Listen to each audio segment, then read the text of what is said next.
A furious homeowner who dragged a frail grandmother down the stairs and threw her out of his home after she mistook it for a neighboring hotel called the 71-year-old woman a scumbag as she lay dying.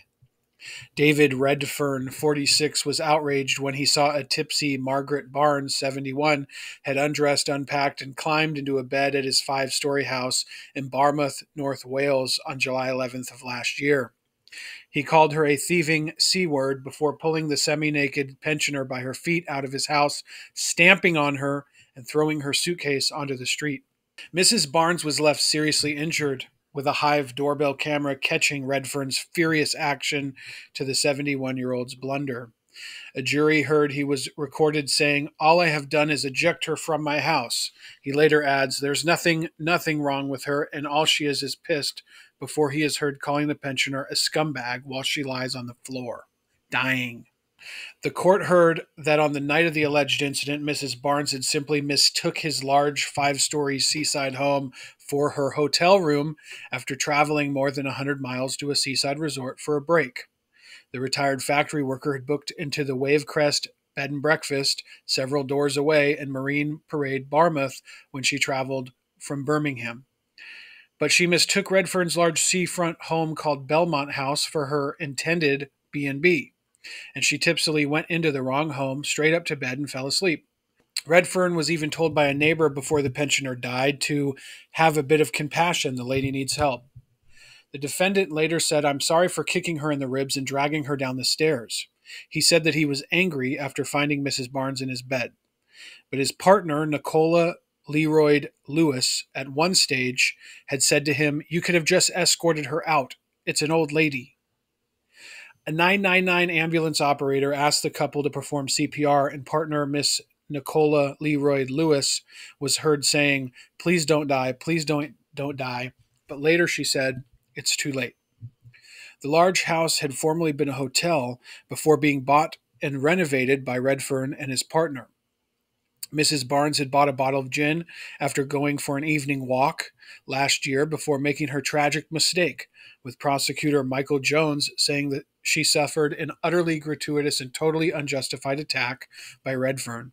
Mrs. Barnes had traveled to the seaside town of Barmouth, North Wales, from Birmingham to book into a B&B at the same road called Marine Parade.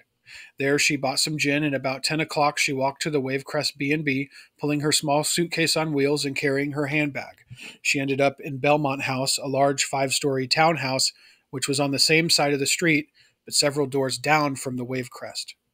Prosecutor Mr. Jones said Mrs. Barnes had been drinking, and whether she thought this was the Wavecrest, she went in and she went to bed. She mistook the defendant's address for the B&B, but it was a mistake which ultimately cost her her life. She went into an upstairs bedroom, took out her false teeth and put them on a bedside table, poured a gin into a glass while holding a bottle of tonic. Mrs. Barnes fell unconscious and went into cardiac arrest after neighbors tried to resuscitate her. She died at the scene from traumatic injuries. A post-mortem examination found that she had a traumatic liver injury and was bleeding extensively internally. The court heard her injuries were similar to the blunt force trauma expected in a high-speed road crash. One witness said Mrs. Barnes had been lying on the floor and Redfern was shouting at her.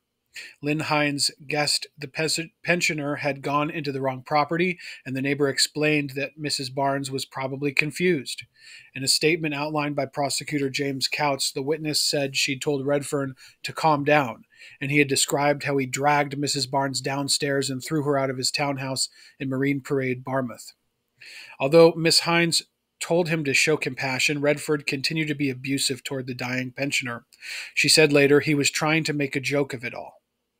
Zeleny Hart, 59, who owned the Wavecrest guest house in Marine Parade, said in a statement that fuming Redfern had claimed Mrs. Barnes of Birmingham broke into his home. He'd refused to call an ambulance for her because of this. Mrs. Hart was worried about her breathing and called for help herself. She said Redfern had maintained, "I just protected my house." The witness said the lady could easily have thought Belmont House was Wavecrest. All the properties along Marine Parade are similar, and people are known to get mixed up. Redfern has anger issues, the jury heard. In body cam footage, Redfern had described finding Mrs. Barnes in his bed and her false teeth on the bedsheet cabinet.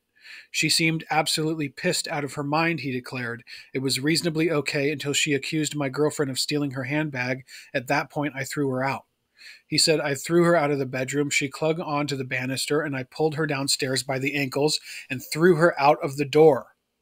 But Mr. Jones added, the reason Mrs. Barnes died is she had the misfortune of coming across a man who was an angry bully. Redfern of Barmouth denies both the murder or manslaughter of Mrs. Barnes. The trial is expected to last about 3 weeks.